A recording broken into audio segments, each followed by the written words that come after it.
warahmatullahi wabarakatuh. Perkenalkan, nama saya Aditya Pratama. Saya dari kelas 2A S1 Keperawatan. Saya di sini akan melakukan penyuluhan mengenai HIV dan AIDS kepada remaja di Kampung Pulau Jaya. Oke, teman-teman, sekarang saya akan melakukan kegiatan acara penyuluhan. Yang pertama di sini tempat kita di Klinik Pulau Jaya. Yang kedua kita jamnya dari jam 8 sampai jam 9.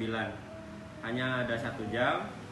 Untuk sasaran kami yaitu hanya untuk para remaja. Nah, untuk selanjutnya di sini tujuan-tujuan khususnya untuk para remaja, yang pertama itu mengetahui apa itu HIV dan AIDS. Yang kedua, penyebab HIV dan AIDS. Yang ketiga, gejala-gejala HIV dan AIDS. Yang kelima, yang keempat, cara penularan HIV dan AIDS. Yang kelima, untuk pencegahan terhadap HIV dan AIDS. Yang keenam, cara pengobatan HIV dan AIDS. Untuk materi-materi akan saya sampaikan berikut ini. Oke, selanjutnya saya akan diwakili oleh satu remaja dari klinik kampung setempat ya. Silakan Bapak Teddy.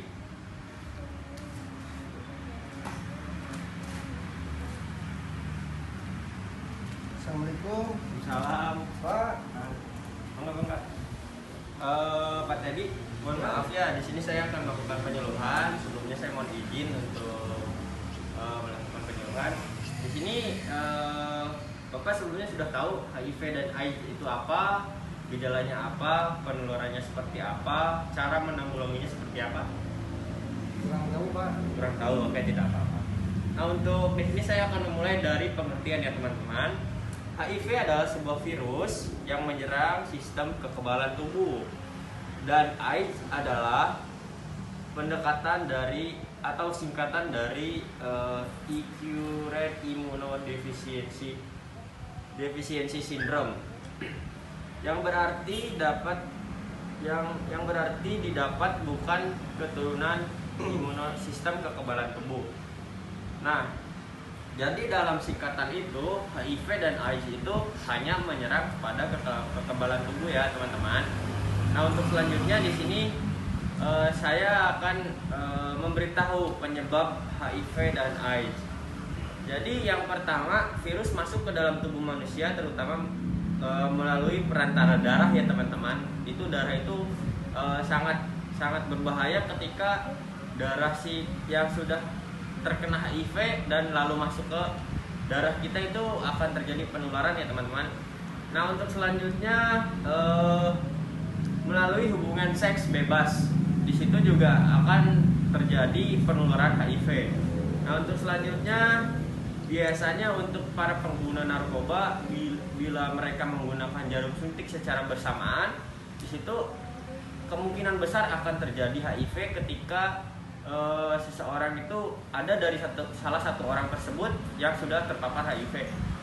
Nah, untuk selanjutnya virus ini sepertinya mudah menular, tapi hanya menggunakan perantara ya teman-teman.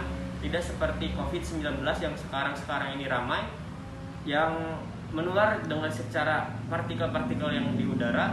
Tetapi virus HIV dan AIDS ini menularnya hanya melalui perantara tertentu. Di antaranya ya ada air susu ibu, di sini ada hubungan seks, ada jarum suntik bekas, dan lain-lain ya teman-teman. Nah, untuk selanjutnya di sini saya akan menjelaskan penularan HIV yang tadi ya. Penularannya banyak teman-teman. Tadi saya sudah sebutkan, ya Kang ya. Nah, untuk selanjutnya saya akan memaparkan gejala-gejala dari HIV AIDS tersebut. Gejalanya sangat banyak teman-teman. Teman-teman, saya akan melanjutkan kepada gejala HIV dan AIDS. Di sini gejalanya sangat bervariasi ya teman-teman. Jadi gejala HIV itu tergantung kepada orang yang melakukannya gitu. Maksudnya dalam arti melakukannya tuh Di sini saya menuliskan bahwa HIV akan menular ketika seseorang tersebut contohnya melakukan hubungan seks ya tanpa menggunakan pengaman atau Kondom. Nah, Bapak sudah tahu ya. Iya, iya. Nah, untuk selanjutnya di situ ketika oke, selanjutnya baik Pak, di sini saya akan memberikan poster ya Pak. Di sini ada cara penularan atau pengertian. Silakan Bapak bisa membaca ya Pak. Oke, siap, Pak. Sambil saya menjelaskan untuk selanjutnya kita beralih kepada materi mana ya? Kita beralih kepada materi gimana ya? Jadi HIV itu tidak akan memandang umur ketika menular. Bayi juga bisa terkena HIV, Pak.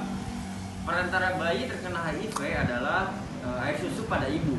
Jika ibu tersebut sudah terdampak HIV dan si ibu itu menyusui kepada anaknya, nah maka perantara dari sang ibu kepada anaknya itu adalah susu ibu. Nah mungkin untuk para remaja kebanyakan untuk seks bebas.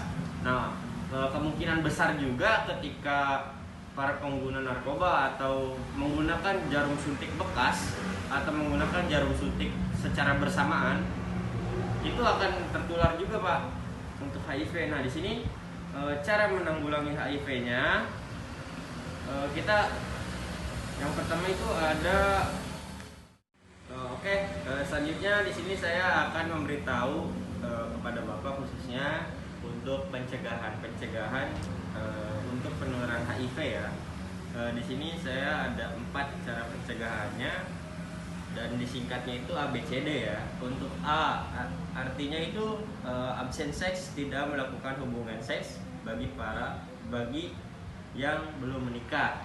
Jadi untuk yang belum menikah ataupun yang sudah menikah, khususnya untuk yang sudah menikah mungkin hanya untuk satu perempuan gitu. Maksudnya jangan sampai berganti-ganti perempuan, itu juga akan memungkinkan untuk penyebaran HIV. Yang kedua, bersikap saling setia kepada satu pasangan seperti yang saya bilang tadi, hanya untuk satu wanita bagi yang sudah menikah. Yang C, penularan HIV melalui hubungan seksual dengan menggunakan kondom. Kondom ini sangat membantu ya teman-teman untuk cara pencegahan penularan HIV. Nah untuk yang D, dilarang menggunakan narkoba khususnya pada jarum suntik yang digunakan secara bersamaan atau menggunakan jarum suntik bekas, itu pun tidak boleh ya. Nah untuk selanjutnya saya akan melakukan atau memberitahu cara pengobatan HIV dan AIDS. Nah di sini yang pertama untuk menahan juga, jadi ada beberapa cara pengobatan ya. Mungkin saya akan melakukan satu saja. Untuk perkembangan virus beberapa obat adalah banyak ya obatnya ya. Obat yang dipergunakan untuk HIV sangat banyak. Orang-orang yang terdampak HIV biasanya diberi obat minimal selama 6 bulan berturut-turut. Itu tidak boleh terputus. Bila terputus, si virus itu akan tetap berkembang di tubuh kita, teman-teman. Nah, biasanya ketika sembuh, mereka pun harus dengan wanti-wanti mengetahui kondisi tubuhnya. Nah, untuk obatnya itu sangat banyak jenisnya ya, teman-teman. Mungkin itu saja untuk pengobatan HIV dan AIDS. Nah, untuk selanjutnya saya akan bertanya kepada ATD ini yang sebagai klien saya gitu, perwakilan pemuda dari kampung terdekat. Nah untuk ATD apakah sudah mengerti gitu untuk pengertian HIV dan AIDS? Sudah Pak. Oh sudah. Oke baik, terima kasih. Apakah untuk penyebabnya tadi sudah mengerti? Ya sudah jelas. Sudah. Jelas tadi penjelasannya. Untuk gejalanya gitu seperti apa? Iya.